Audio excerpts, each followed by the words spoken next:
कहाँ से पकड़ के लाया इसको? आई बारू बंगाल से गोरी बचके। आप भी ठीक करके देता हूँ।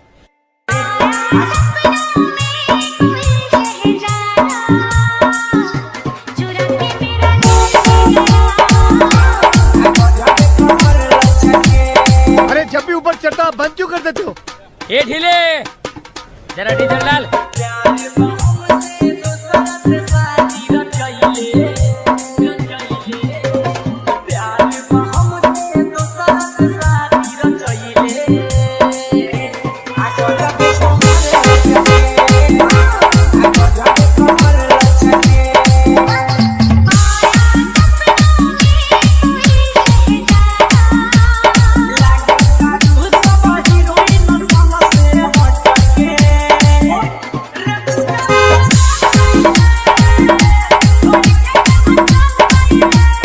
Bihari music, Bihari music, Bihari music.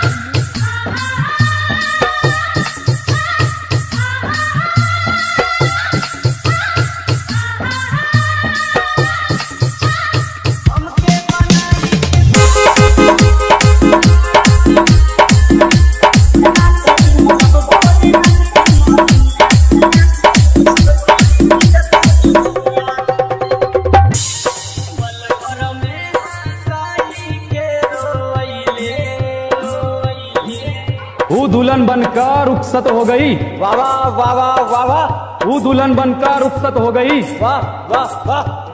कहाँ तक करोगे ऊ का पीछा? वो किसी और की हो गई।